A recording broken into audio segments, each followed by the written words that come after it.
ሰበር ዜና አፍሪካውያን ታዳጊ ተማሪዎች በሽንት የሚሰራ ጄኔሬተር በመፍጠር ዓለምን አስደመሙ። 4 የናይጄሪያ ታዳጊ ተማሪዎች የፈጠሩት አስገራሚ ጄኔሬተር የዓለም አቀፉን ትኩረት አስቧል። ወጣት ተማሪዎቹ ሽንትን በመጠቀም ሃይድሮጂን ጋዝ የሚያመነጭና ከዚያም ኤሌክትሪክ የሚያስገኝ የጄኔሬተር ሞዴል አቀርቦ ነበር ተብሏል። የፈጠራው ዋና ግብ የካርቦን ሞኖክሳይድ ጋዝን በመልቀቅ የሰዎችን ሕይወት የሚቀጥፍ ነዳጅ የሚጠቀሙ ጄኔሬተሮችን በንጹህ አማራጭ መተካት ነበር። ተማሪዎቹ ሽንትን ኤሌክትሮላይሲስ በሚባል ሂደት ውስጥ ሲያልፍ ሃይድሮጂን ጋዝ መልቀቅ እንደሚችል አረጋግጠዋል።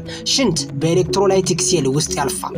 ሃይድሮጂን ጋዝ ይለያያል። ከዚያም ጋዝ በማጣሪያ በማድረቂያ ውስጥ አልፎ ወደ ጄኔሬተሩ በመግባት ኃይል ያመነጫል የተባለው። ተማሪዎቹ 1 ሊትር ሽንት ለ6 ሰዓት ኤሌክትሪክ ማመንጨት እንደሚችል ገልጸው ነበር። ይህ አስደናቂ ሐሳብ ሰፊ አድናቆት ቢያተርፍም የቴክኒክ ባለሙያዎች በተለይም በ6 ሰዓት የኃይል ምርት ዙሪያ ጥርጣሬያቸውን አንስተዋል። ጄኔሬተሩ በማስኬድ የሚያስፈልገውን ሃይድሮጂን ለማመንጨት በኤሌክትሮላይሲስ ሂደት ኤሌክትሪክ ያስፈልጋል።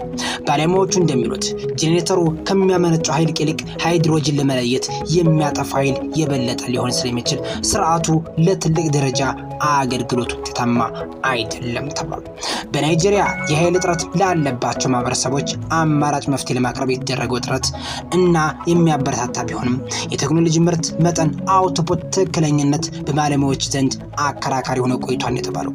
በአጠቃላይ የናይጄሪያዊቷ ታዳጊ ፈጠራ በቆሻሻ ኃይል ሀብት ለማመንጨት እንደሚቻል ያሳየ ትልቅ ተነሳሽነት ነው ተብሏል።